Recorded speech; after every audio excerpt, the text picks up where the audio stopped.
Hemp is a plant. For thousands of years, the hardy strains of cannabis sativa provided the essentials for many civilizations all around the world. Hempen culture is deeply ingrained in our global heritage, and yet we know so little. Somewhere along in time, hemp farming and information seem to just disappear.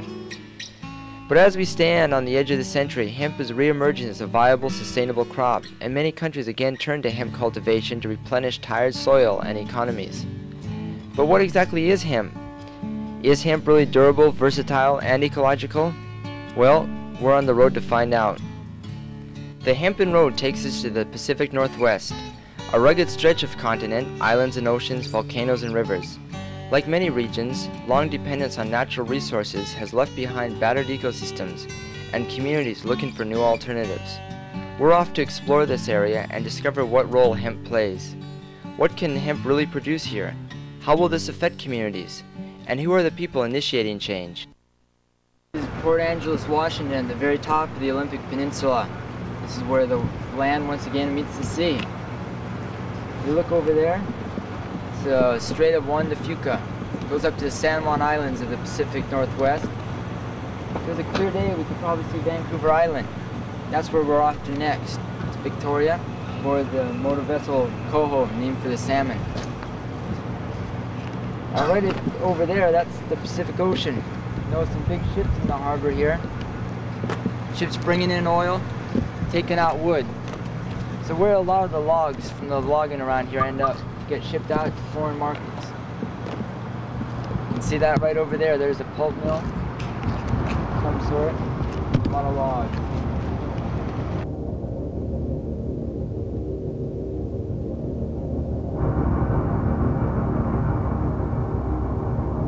Towering over this town, hidden by the clouds now, is the Olympic mountain range. Not too many people outside the Pacific Northwest know about the Olympic Mountains.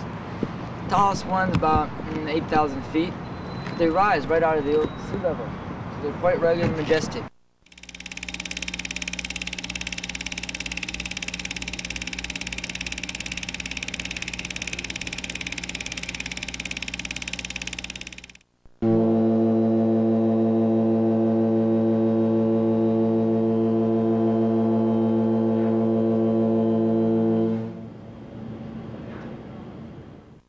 On ocean-going vessels all throughout history, ropes have often been made out of hemp. Just up until the end of World War II, when a substitute started being used. The Hemp for Victory campaign put on by the U.S. Department of Agriculture during the mid-war years, World War II, was pretty much to replace the ropes on Navy ships with hemp.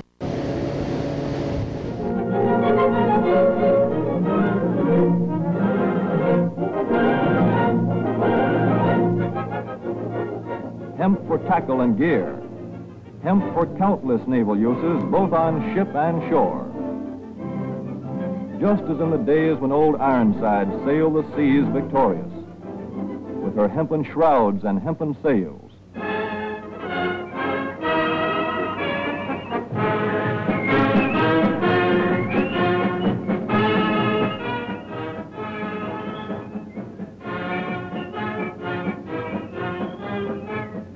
Hemp for victory.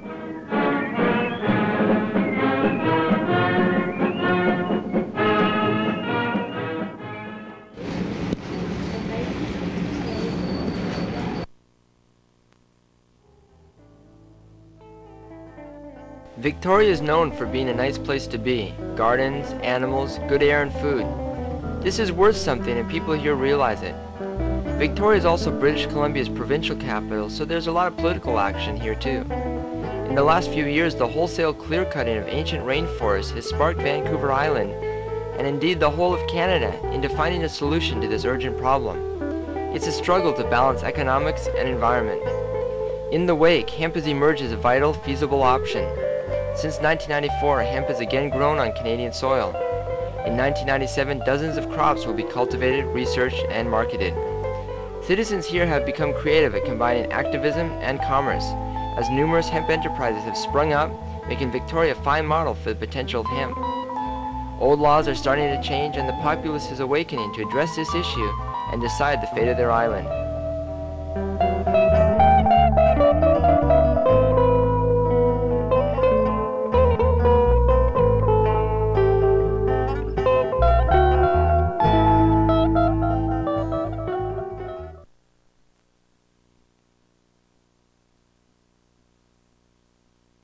People kept on asking me to run for mayor because previously I'd ran for MLA for the province here, and so I did that for the Greens. And when the mayor's race and council race came up, I decided to run, and I did this campaign, 42 Days to Freedom, and I was kind of aiming for like second place because I'm pretty happy doing what I'm doing the hemp shop here, and I'm kind of effective on the outside as opposed to on the inside, but it's a good forum. And so I ended up running for mayor and going to all the all-candidates meetings and kind of achieving my objectives of raising the issue, getting other people to address the issue, and having it out in the public sphere as something that's a political issue that prior to my running, the people who were on council wouldn't address and wouldn't talk about it at all. So it's now kind of on the agenda, and I came in, basically won bronze. I came in third place, which people are congratulating me on. But I think I could have done better if I'd actually worked at the campaign. But it was more strolling for mayor than running for mayor, and so because I didn't really want to be mayor, I didn't become mayor. But I really wanted to be mayor for like the year 2000, and so I figured I'll start my mayoralty campaign. So to an extent, I have legitimized the whole kind of hemp thing because I've presented a non-scary face, and a lot of people think that I'm this crazy radical guy. But then when they see me talk or see me presented anywhere, then I seem remarkably reasonable, and so because of that, they're not too kind of upset.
And I've been the manager here at the Sacred Herb for about a year and 8 months. I've known about hemp for a long time. I got into the hemp movement. I lived in London, Ontario, and started making like jewelry and little hair barrettes with wood to keep in your hair, and candles with hemp wicks, and lots of local crafts.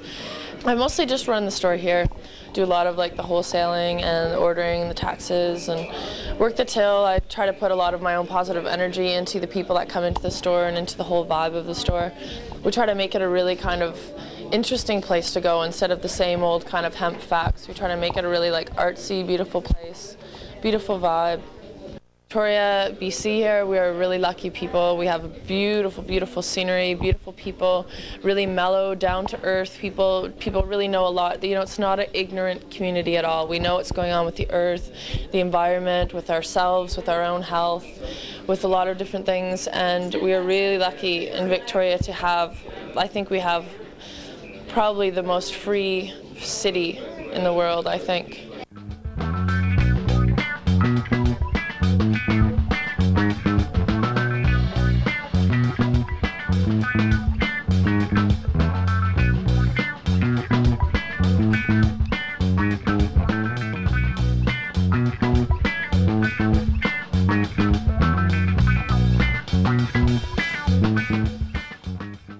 How long have you been open here? The store's been open 6 months next week. And before you were doing this, what were you doing? Well, I was a university student for 5 years. What were you studying? Biochemistry, microbiology, and microbial genetics. But a little bit different than hemp. After university, there's no jobs anyway, so... So you start your own business. Exactly, you gotta create your own opportunities. And the community's been pretty supportive of your store here? Yeah, actually, I'm getting an excellent response from just about everyone. I sort of anticipated some people coming in and saying, "What the hell are you doing?" and all that, but it didn't happen. Didn't happen. In fact, virtually every day, people come in and say, "Gee, you know, why hasn't anyone else done this? You know, it's such a good idea," and all that. Okay, so we're across town now. We're on Ontario Street, named after the lake or the province, and well, we're here in a room full of hemp seed. It should usually make you nervous, but it's not at all. Tell us what you're doing here with this hemp seed. Well, we started Zima Foods Incorporated actually less than a week ago. Less than a week ago? Yeah. Wow, good timing. Sold a lot of hemp seed this summer to people at markets. We for a while we're doing 3 markets every weekend, 1 on Saturday and 2 on Sunday. Wow. So we distributed thousands of bags of seeds. Selling out almost every day. Yeah.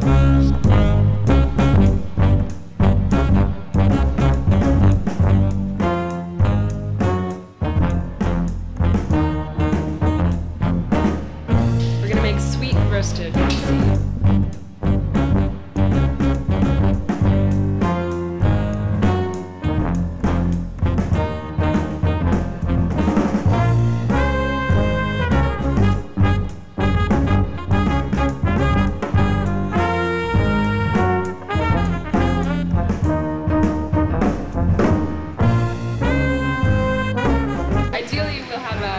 Producing, mass hemp seeds, get it out to the people in every form possible. You can do anything with it. You can make any food with the seed like this, or whether it's sprouted, or whether it's ground, or whether it's made into a milk or a cheese or anything.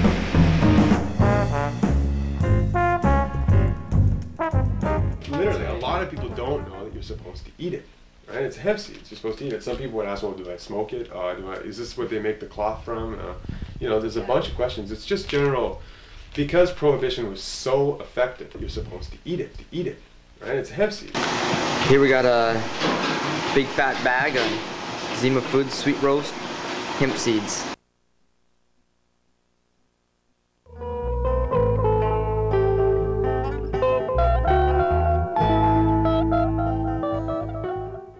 Tell us about what you're doing here at EcoSource Paper. I see a lot of different things around here.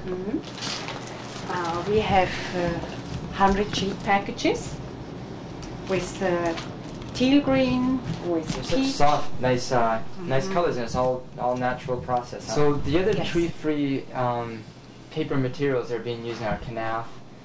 You've seen post-consumer waste papers. I've seen banana fiber a little bit. Seen these different things. How do you think hemp outperforms any of these other alternatives? I see bamboo sometimes. They are all ideal to make paper. Hemp is probably one of the most durable and has the longest fibers. Let's take a look at some of these fibers you have here. This really shows how great and long the hemp fiber is. This is beautiful. Yeah, and they come actually from those fibers. So this right here becomes this. That's probably from a hemp plant close to 15 foot tall. Well, this would have been the bottom here. Now, one of the things that people have talked about with hemp paper as a replacement for tree papers is it doesn't print well, doesn't copy well. But see here, this Hemp Road magazine, and this is one of your papers that it's printed on. Yeah, yeah, it's turned out really very beautiful. Well, where is all these different papers being made, and where's the hemp for them being grown? The hemp comes probably from the Ukraine, not from China, because the paper comes from Eastern Europe, and they all work together, and the supply is readily available there.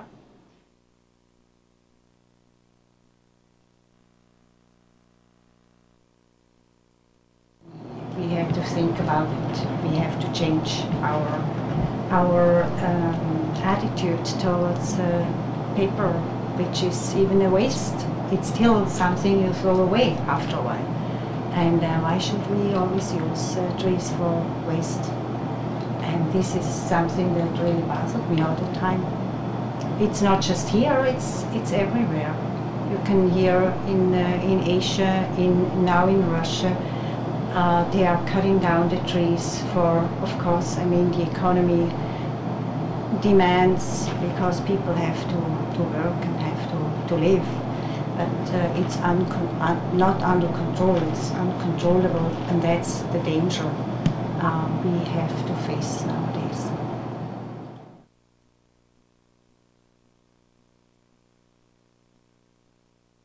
So on we go, driving past borders, forests and clear cuts, rocks and water.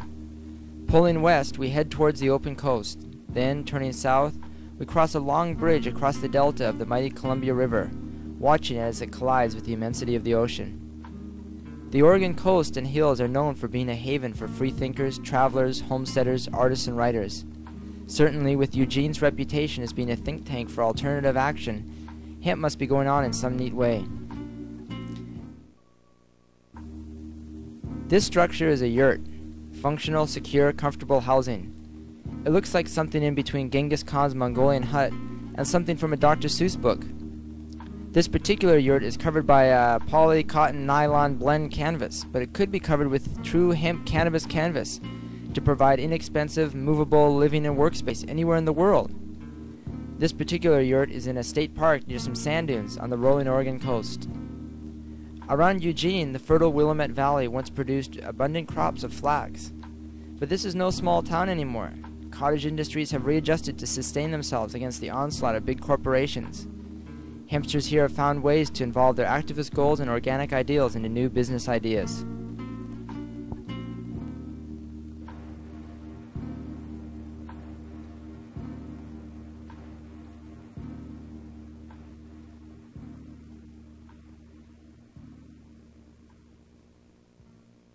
So here we are now in Eugene.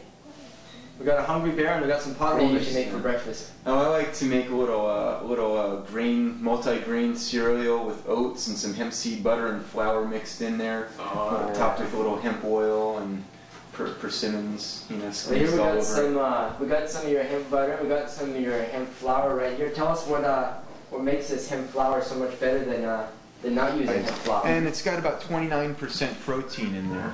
29%. Yeah. Our seed is directly sourced from the farmers in Inner Mongolia. Locally grown, live, organic hemp seed. Yeah, because I mean, it's great to be able to get it from Mongolia, but it should be a lot easier to get it from your backyard, Exactly right, yeah. We started Hungry Bear Hemp Foods in January of '94 as research and development to produce hemp seed butter. It just came to me in a vision, and I knew I had to do it.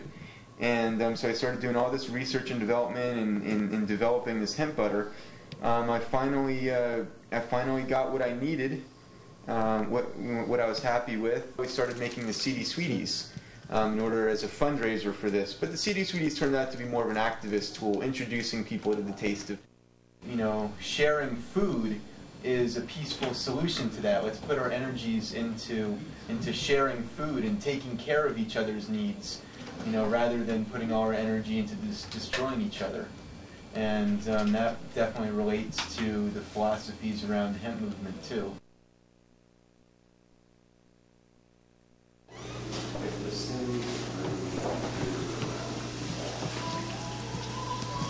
But for hemp oil, because of the amount of essential fatty acids and protein, it can become rancid in the hair, like food.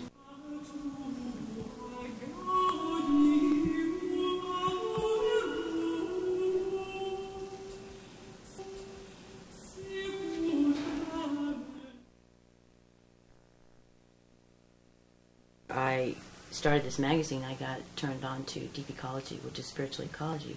So it was like paganism, shamanism, everything all rolled into one, and it really suited, you know, who I am. And then it just rolled from there, and then immediately I ended up being on the cutting edge of the deep ecology movement. And there's a world that just, there's no hope in this world, you know. Hemp is hope.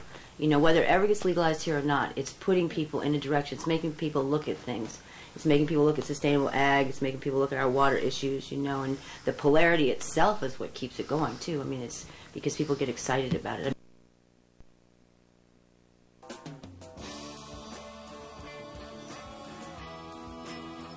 It's mainly because in this century, America has totally outlawed every aspect of hemp, that it's unusual that we have clothes out of it. This is Thai, this is Chinese. We're trying to make it more common and teach people that it used to be very, very common. And we have some American spun yarn. It's the only, well, maybe it's not the only now, but it was, as of a few months ago, the only American spun hemp in the United States. It's naturally dyed, every bit of it. Everybody's talking about the things you do, what you're going through, where you're running to. Everybody's talking about the things you say, going on today, make it stay that way. Sir, don't keep it a secret. Tell her right to the face. Yes, everything will work it out the right way. If you let your lover reach this, don't keep no secrets. Right? Get it? Hit it.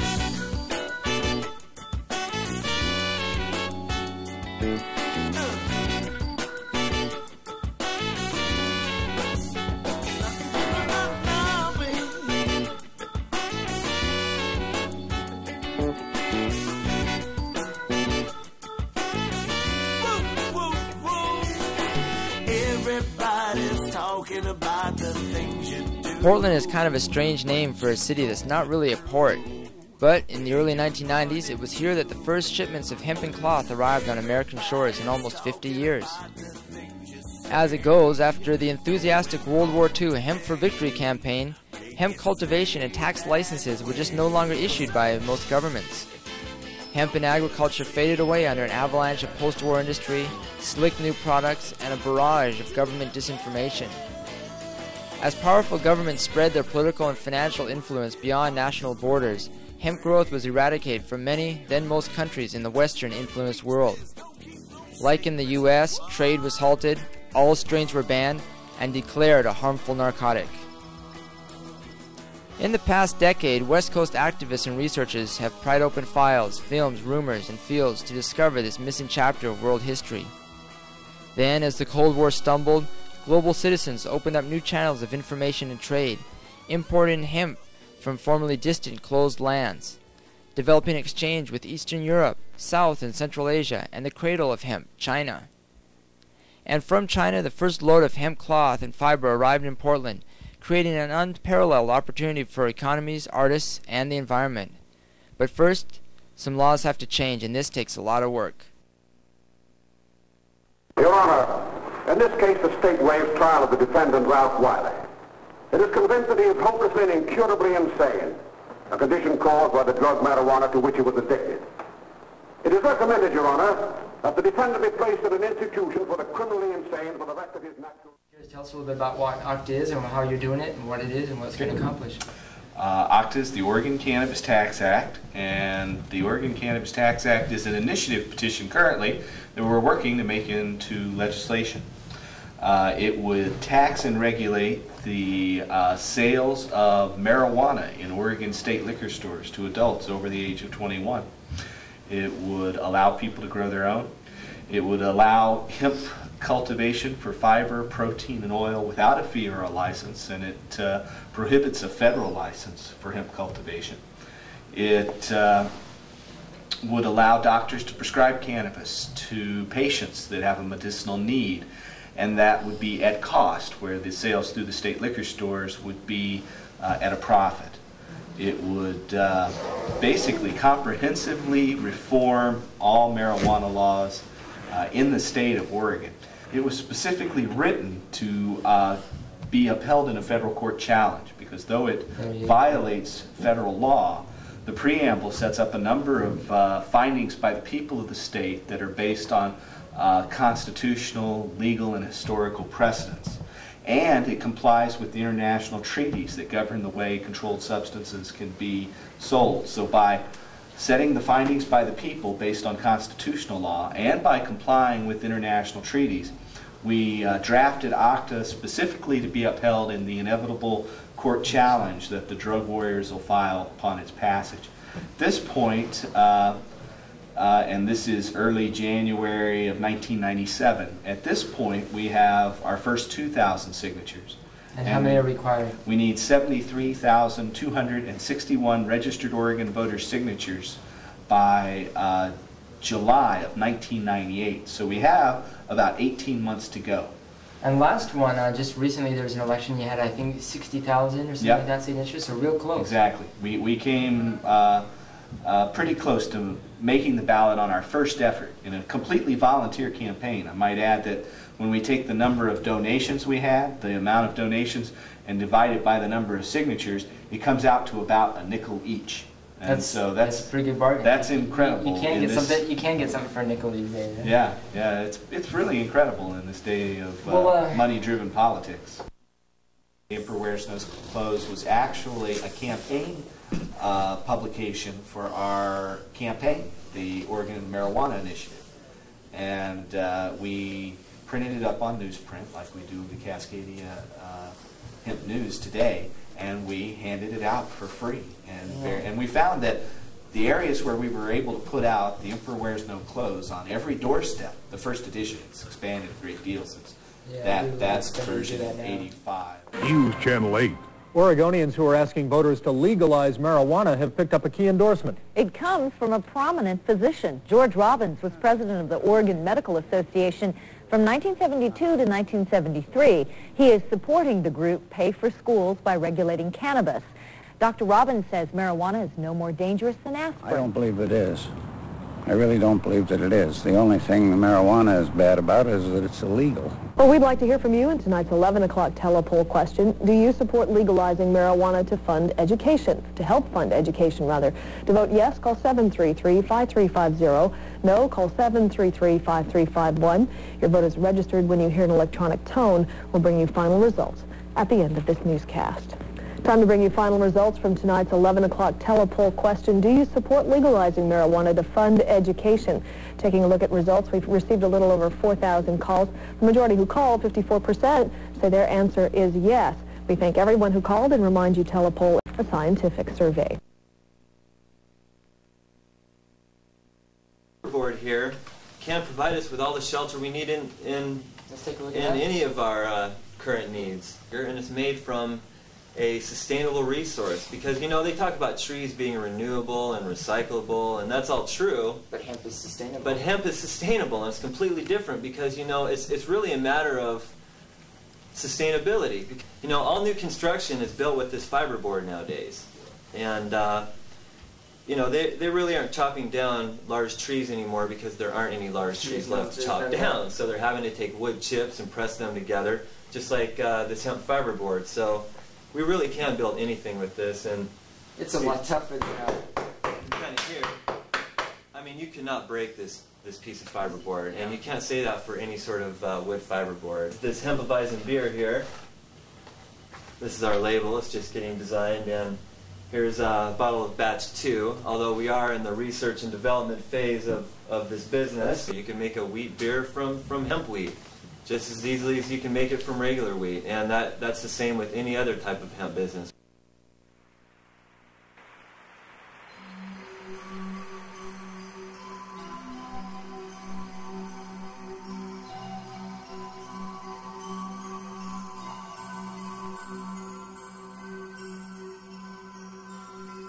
Okay, my name is Cheryl Colander, and I'm a natural dyer of 30 years. And for 30 years, I've had a natural fermentation indigo vat. As far as I know, I'm the only professional natural dyer in the United States who uses exclusively a natural fermentation indigo vat. There's not chemicals in it at all. It's a living process. It's a living being. When I teach indigo dyeing, I give parts of my vat and people report they also feel there's a living being here. It's a collection of microorganisms, but it's also a consciousness. It's a very, very sacred dye.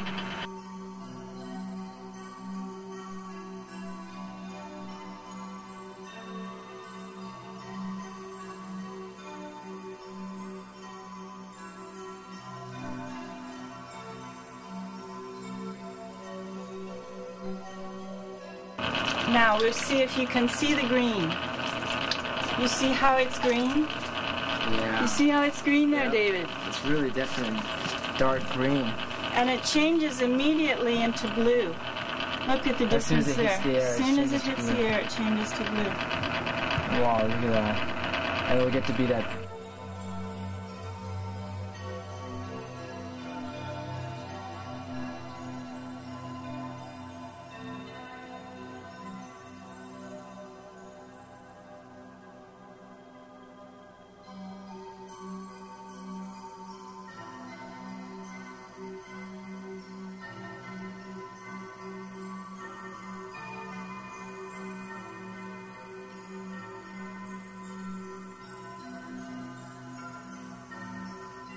So in order to promote the fiber to textile artists, I wrote this book. I kept waiting for people to write a book about hemp for textile artists, and nobody did, so finally I So did. you went ahead and did it. And I have, like I did with Oh, the wow. silk book, I have samples of the fiber, the yarn, so people can compare the yarns with the twine, and also the many beautiful fabrics that are being imported.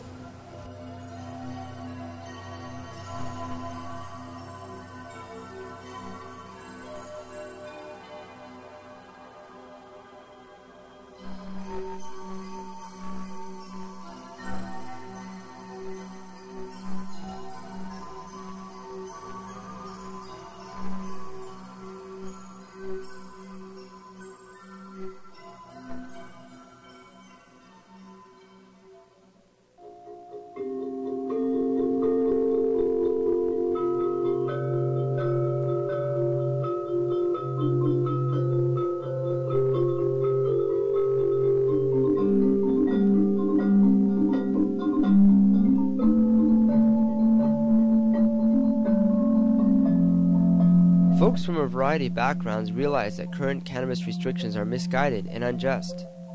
Many people face difficult questions like, when a loved one is sick, shouldn't they really have the medicine they need?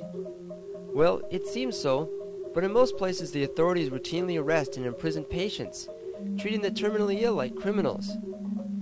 However, before the overproliferation of costly patented medicines and synthetic drugs, cannabis was a common ingredient in the world's pharmacology. Even Queen Victoria used weed to soothe her ailing cramps. Well, in some states, compassion and common sense are winning, as voters have empowered doctors to act in the best interest of their patients and prescribe cannabis as needed. Now, patients afflicted with cancers, glaucoma, HIV and AIDS, MS, and other ailments can be treated with medical rights and human respect. This is a beginning and a legitimate relief for the thousands of ill people who rely on the soothing, healing properties of this non-toxic herb to make their bodies stronger. Here in Olympia, people from many walks of life have envisioned what hemp can do for their families and leapt into action. Often unlikely citizens running for political office, opening shops, sponsoring local teams, challenging the courts, and outreach into the community. After all, if you knew about something that could help the planet and sick people, wouldn't you want to tell about it?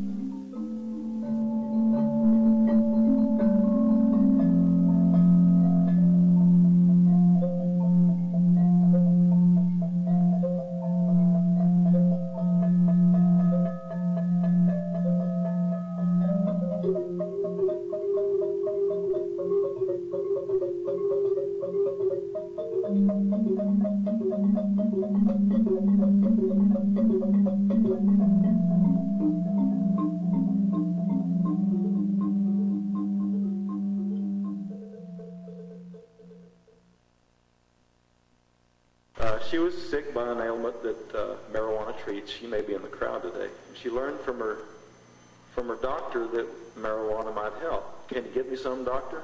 She asked. No, the doctor says, I'd lose my license if I did that. What'll I do? The doctor says, do you have kids? Can you get it from your grandson? The doctor was doing the best that he could to help the patient and still be able to work in his profession. But that's not what we want the doctors to tell the patients. We want to change that in Washington. We want to change it. Marijuana is a dangerous drug. And they never really tell us what's so dangerous about it. What's the danger? I mean, we know it get cotton mouth, you get the munchies, you get a little spaced out, a little short-term memory. What's the danger? I know, and you know, that marijuana is a medicinal herb. And I know something else about marijuana, that we have bought into their lies about recreational use, that they have made this up. I mean, they just made it up. We're using marijuana recreationally. What does that mean? What does it mean?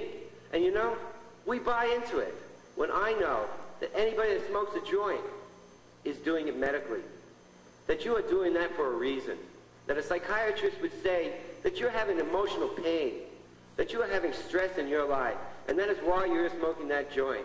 You are self-titrating your pain through the use of marijuana. Do not buy into this recreational thing. It is not recreational. We love America, and we hate what's happening to it. We love this country enough to stand up and put ourselves on the line. And when I started that Cannabis Buyers Club, I fully expected to get arrested. I fully expected that I would go to jail. And I fully expected I would have to defend my position, what I was doing. This is enough. You have had 25 years to make this drug problem go away. And all you've managed to do is make things worse. And now you want to put sick and dying people in jail for marijuana. It's enough. You've gone on too far. And so, if I have to leave you with anything today, besides my message of hope, I want you to understand about loving your enemies and understanding them and using your love to counteract their hate and using their hate to show other people what this is really about and using your heart and your love to do something, not just sit around and talk about how much you want marijuana legalized. Do something about it.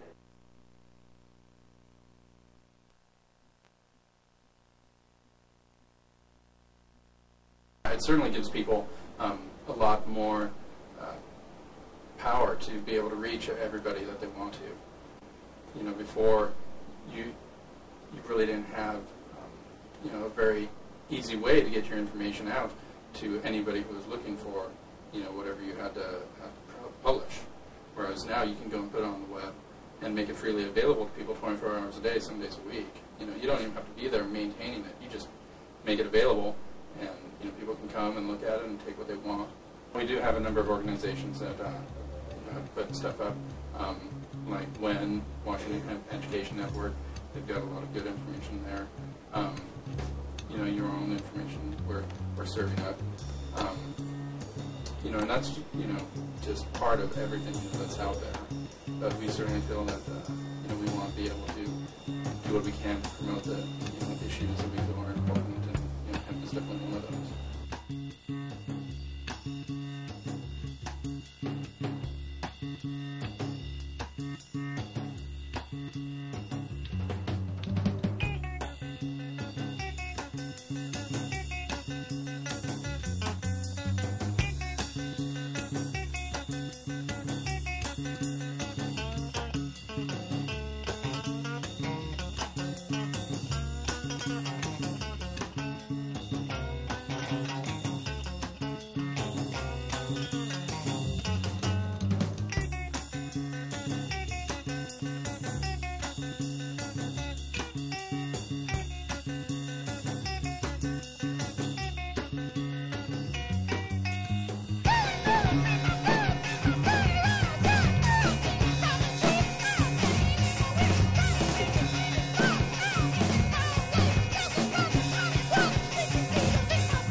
Seattle has grown up from a northwestern outpost known for rain, salmon, and airplanes into a big league home to a unique combination of digital high-tech industry, adventure sports, and rough and real pop culture. Underground is real life here. This juxtaposition creates an ideal location for the dozens of hemp companies and stores based here. Companies who reflect Seattle's personalities and hemp's versatility.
We just got back from our first European trip showing our line,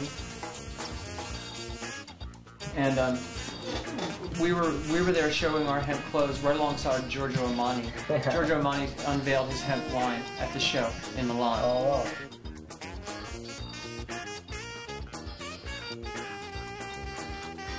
And we don't stress necessarily that it's from the marijuana plant. They just happen to enjoy the hemp fabric.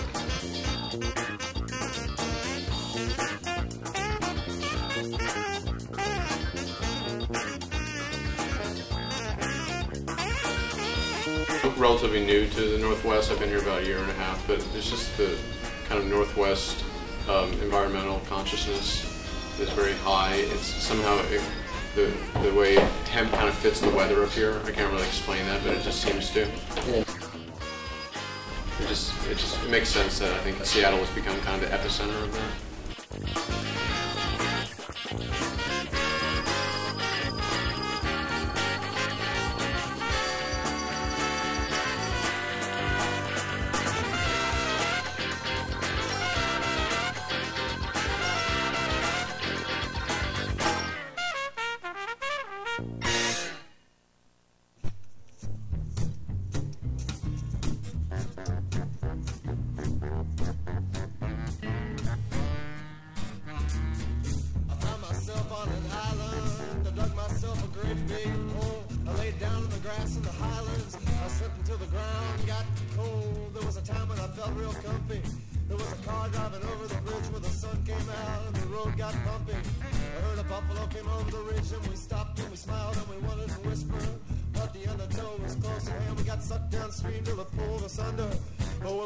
On the sand, and it's raining and it's pouring, and the old man is snoring. It's raining and it's pouring, and the old man is... Huh.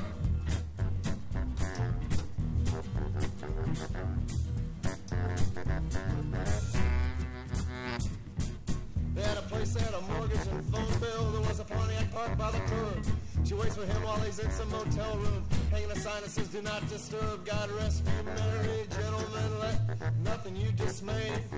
It's not that these clouds are bugging me, they're just getting in my way. It's raining and it's pouring, and the old man is snoring. It's raining and it's pouring, and the old man is...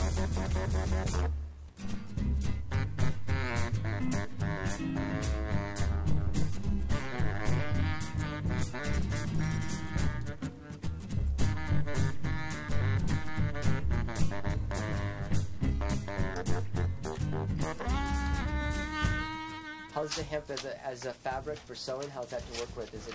Well, right now the hemp still a little bit tough to work with because the way of the weaving is loose and it's moving a lot.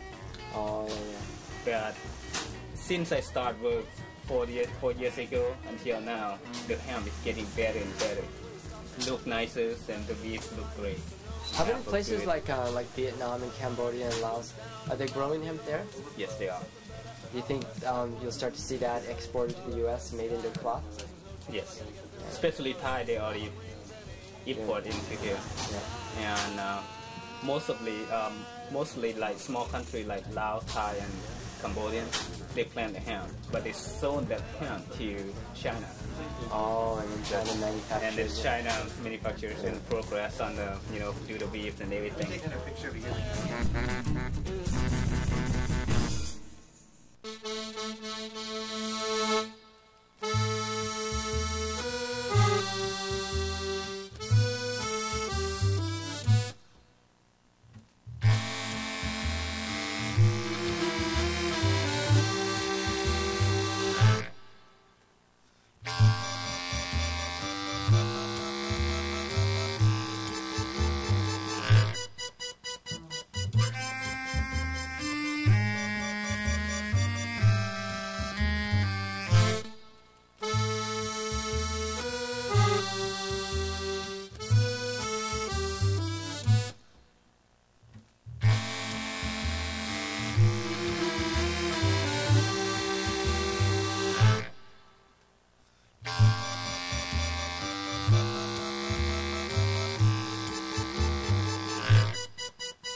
Because what we're trying to do is to, say, through the items that we sell, be able to educate the public as to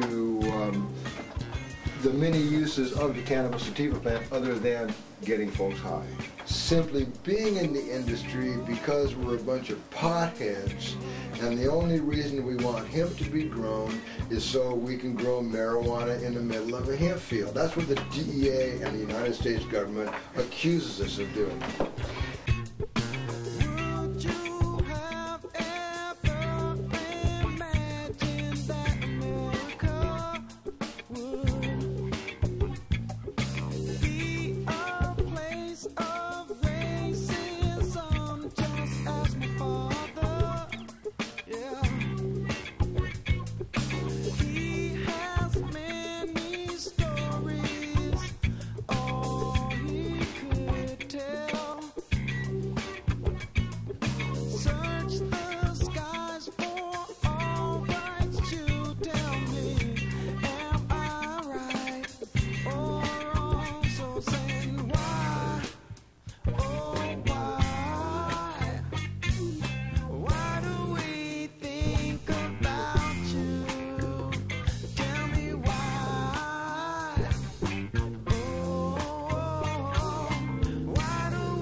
Yeah, it makes a lot of sense, but when you think about it, marijuana, smoking marijuana is the female plant of the cannabis, the female cannabis sativa plant. Cannabis, male and female. Again, your female plant, when it goes to flower, it is not pollinated, therefore it has no seeds. That is the marijuana. If it becomes pollinated, if a male plant is close by, it becomes pollinated, then therefore the value of your smoking pot is greatly diminished. It totally destroys the crop.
Rushing towards the future of planet Earth, we humans have implemented engineering works and technologies to provide for our perceived energy and consumer needs.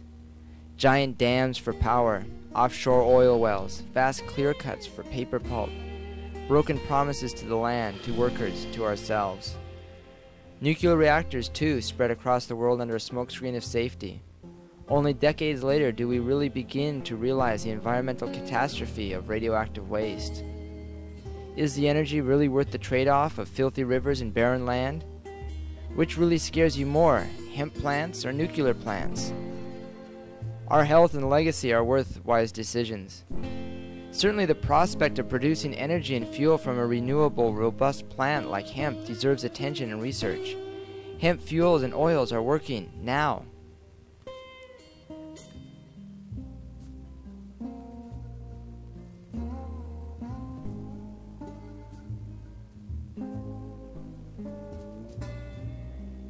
Port Townsend faded after the timber and pulp industry slowed, but it again flourishes, this time with a sustainable mix of creative arts, tourism, and wooden boats. Hemp fit right in with the local aesthetic and is already a common sight around town.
Somewhere around here is a line that chops the land into two separate countries and two different sets of rules.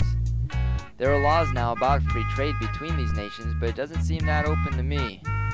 These borders are drawn with a little regard to bioregions, habitat, or even transport practicalities, aspects all worth considering as we define the future trends of industry and trade. Vancouver is a prosperous city on the vibrant Pacific Rim. Long renowned for its fine harbors, clean, safe streets, and majestic peaks, in the last decade or so, Vancouver has grown into an international, multicultural metropolis, poised to become a positive example to urban centers worldwide. cannabis industry is flourishing here, but it's not industrial hemp that's growing. In this city alone, there's an estimated 3,000 grow houses producing abundant crops of THC-laden marijuana. Vancouver chooses to handle this with tolerance, education, and harm reduction, placing marijuana arrests as a low priority. While industrial hemp production lags behind, retailing and manufacturing of hemp products is taking off as inventive new businesses hit the market almost daily. In this atmosphere of commerce, tolerance, ecology, and optimism, the Commercial and Industrial Hemp Symposium convened to find balance between these aspects and catapult the industry into the next century.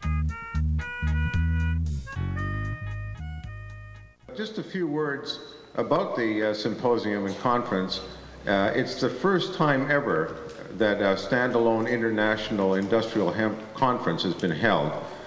There's 400 delegates. They're from as far away as Japan, China, Germany, Poland, the United Kingdom, of course all over North America. They brought the best information, the most current information on hemp and the applications of hemp. Now, there's also quite a bit of interest from the news people, and I'm a former news reporter. I was a television news reporter in Vancouver for 25 years, and I'm most interested in this conference because it is news. We're dealing with a plant that has become demonized by more than half a century of mistaken identity. A crop for which we have lost a source of naturalized seed, that we've forgotten how to grow, harvest, and process, and that we've replaced with less sustainable alternatives, imported or acquired through other practices that we're now realizing will not support future generations. Hemp grows very quickly, as much as 2 to 3 inches a day or more. And for fiber, it is planted close together to produce long, slender stalks. We're always asked what would prevent somebody from planting marijuana in a hemp field. And the answer is nothing, but they'd probably never find it if they did. And if they tried to make a clearing in a field, this would become very obvious from the air. Besides, the crop for fiber is harvested long before someone would want to harvest marijuana. So ultimately, the cultivation of hemp will not lead to increased production of marijuana, as some people often say. Well, I'm going to tell you about some oil, some hemp oil, and this is a very important thing. Cannabis, marijuana, is not a narcotic, folks. Let's get this out.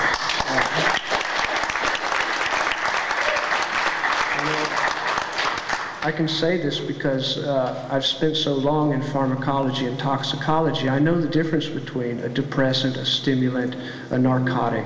Heroin is a narcotic. Cocaine is a stimulant. Alcohol is a stimulant depressant. Marijuana is not. It's a euphoriant. It's a weak anesthetic, if you have to call it something, but it is not a narcotic. Don't even...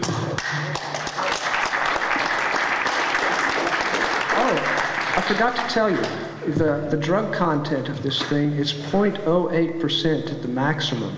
Now, that's 4 times below the European Union limit, which is 0.3%.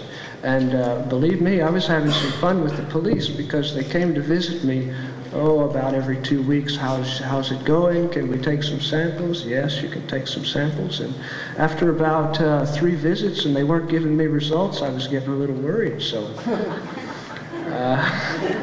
So I checked it out, and sure enough, there wasn't anything there. And they came back and they said, well, we're going to take more samples. And I said, it's okay, I already tested it. And he said, well, what method did you use? I said, I used the empirical method. Thank you very much.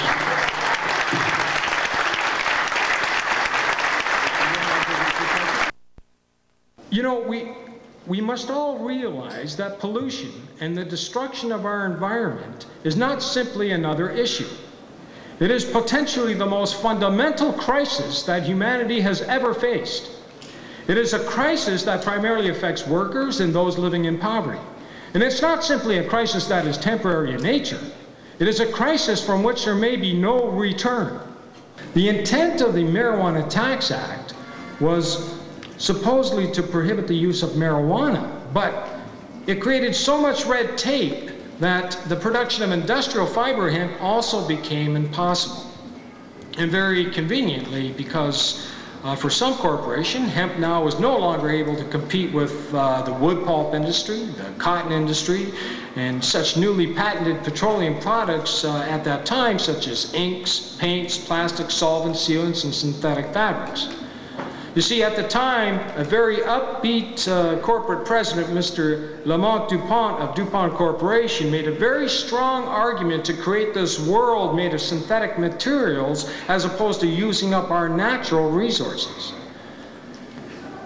You see, he convinced himself and the general public that synthetic was the wave of the future and would actually help protect and conserve our natural resources. He would say, why use up the resources of our beautiful planet when we can produce similar products synthetically in a test tube? Well, it made great sense to a lot of people, including the environmentalists at that time. Many believe this to be the pivotal point in the shift in the great hydrocarbon economy versus the old carbohydrate economy debate. But now today, new technologies, new laws, and an increasingly environmentally aware public are ushering in this revisited materials base for the 21st century. There are definite signs that industry is moving away from the oil derrick and returning to the silo for its industrial raw material supplies. Each part of this plant can be used. On our small exhibition, even you show us some possibility to use of the leaves from this. The very valuable food for the chicken, for example, the leaves from hemp. The mainstream media, where they were going, hemp, haha, marijuana, haha. And I'm like, no, really, this could be like the best thing since sliced bread, and nobody bit. And I'm like, well, screw them. I'm just going to start my own magazine. So probably at this particular moment of time, right here in early 1997, I mean, Vancouver and this conference, it really seems like we're starting to make that next step. Do you think, what do you think it's going to take, and where do you think it's going to come from, that next step, that missing link, to take this from where we're at now, to take it to make it go boom? Big money. And that's what's so encouraging about this show, and just the Canadian movement in general, is that they've got so much support from, you know, the Bank of Montreal and all those big companies that are taking it very seriously. In the beginning, it was very, very small businesses. Now we're dealing with ad agencies, things like that, and it shows the level of professionalism and how it's grown. Stage. I want to.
How to make hemp paper. I'll see the green man. We start with the fiber. This is... Okay, it is widely understood that hemp is one of the finest materials available for paper making. That's been abundantly evident for quite some time. For over 2,000 years, until about the last 150 years, hemp has been one of the mainstays of the industry. But times have changed. Instead of paper being a fine material for books and banknotes and title deeds, today we have a multi-billion-dollar industry which is flooding our world with tons of low-quality junk mail and office paper. This is just the present reality. No question that hemp makes excellent paper. I think from the beginning of time, or at least from when the first recorded use of paper, hemp was used, and there's no question now that it is an exceptionally high-quality fiber, makes excellent paper. The question is, does everybody need that excellent paper, and are they willing to pay for it? What are the costs are you talking about? Are you talking about the subsidization of roads? Are you talking about the subsidization of the replacement of trees? Are you talking about the subsidization of environmental cleanup after the pulp is done? Are you talking about the costs involved in the subsidization of the many arrays of costs? I just wonder, can you expound on your costs? It just drives me crazy. You should be working on the questions. They're on our side. There is no them, there's only us. Now come on. If you got a hassle, go outside. If you want to work on something and find out what makes their hearts beat and their brains spin and why they get up in the morning and cut a tree down. Not because they hate trees, it's because someone needs a 2x4 or some writing paper. They can make more paper for you than they can give it to you. Regulations permitting the cultivation of hemp for industrial applications for commercial purposes will be developed by Health Canada. I repeat, regulations permitting the cultivation of hemp for industrial applications for commercial purposes will be developed by Health Canada. I'd just like to inform you of something that is happening in this country. The whole concept of regulation is kind of a joke, quite realistically, because the marijuana community is producing billions of dollars worth of marijuana as it is right now. And we wish to extend an invitation to government, all government, provincial and federal, to make us a part of the community, regulate us, tax us. We want to contribute to marijuana, I made it very to Medicare. We want to contribute to Medicare. We want to contribute to social services. To be discussing the issue of marijuana. I was going to be speaking about industrial hemp. I understand that, and I am simply here to express to you that there is something happening in this country that you as a government person should be aware of and extend that to the rest of your colleagues. I'm a marijuana salesman, and I have another industrial hemp question. Just a moment. I'm still the chairman of this. This is a statement, not a question. Will you ask a question, please? Yeah, will you consider the health... You're making it much too difficult for farmers and others who want to grow industrial hemp. This stuff is not marijuana. Why is the government so paranoid? Are they scared that little children will grow their marijuana plants in the middle of a hemp field? Is this the case? I will not speak on the issue. I'm not talking about marijuana. I'm talking about industrial hemp here. It's being treated like it's marijuana, and it shouldn't be. Go to this company, that company, and beg them that we, instead of growing our own seeds and having our own seed crops and having self-sufficiency, we have to kowtow to these obviously irrational and maybe genocidal interests in persecuting people for growing the medicine and recreation side of the drug. My personal opinions don't really matter in this issue, but I think there's two separate issues that we're talking about here. One is industrial hemp, and one is recreational or medical cannabis, and I really don't believe the two issues belong together.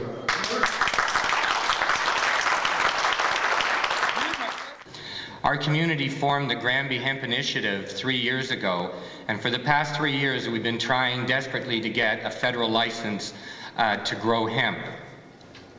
During these 3 frustrating years, the Ministry of Health misled us, burned our seeds, and eventually frustrated the group into a position where we had no other choice but to take more radical action.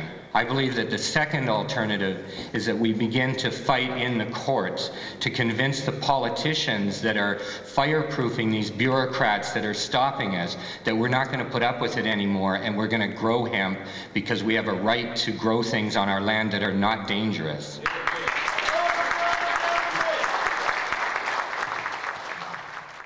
As we move into the year 2000, I think it's important for us to accept that regulations have some importance, but they're not the be-all and end-all. It's important for us to also recognize that the farmers that are interested in growing industrial hemp may not be the same ones that are interested in the legalization of marijuana.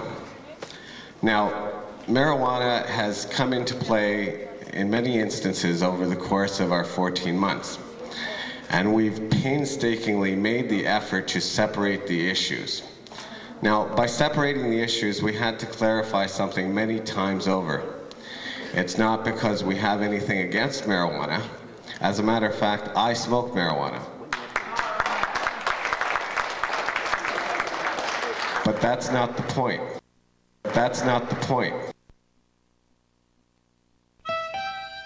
As we stand on the edge of our future, we have to reconsider the way we do things, all things.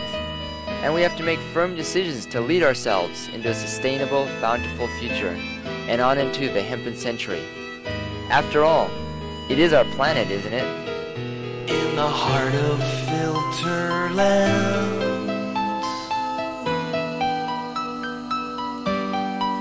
you buy towels by the pound.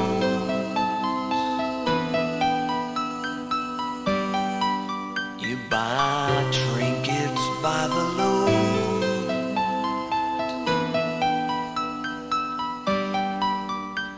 So cut another story from Tobacco Road.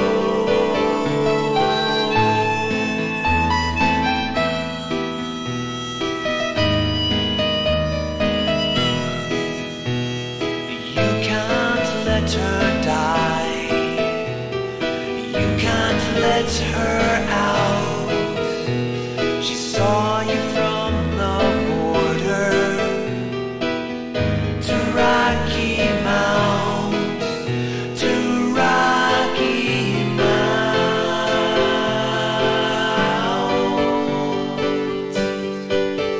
And where was I?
a sound, the highest thing around except the power lines that march to higher ground. There are trees growing from the water, Pamlico, the ocean's little daughter. There are trees growing from the water.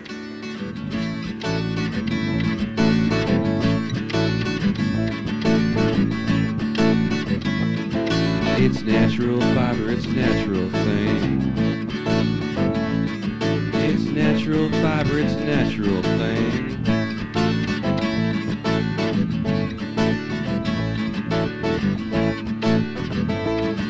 You can wear it on your back, you can make it into a sack. It's a wonderful thing. It's a wonderful thing. It's a natural fiber, it's a natural thing. It's natural fiber, it's a natural thing.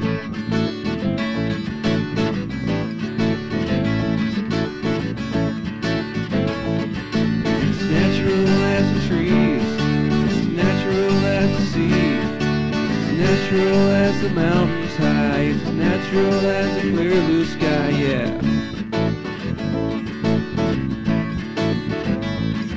It's natural fiber, it's a natural thing. It's natural fiber, it's a natural thing.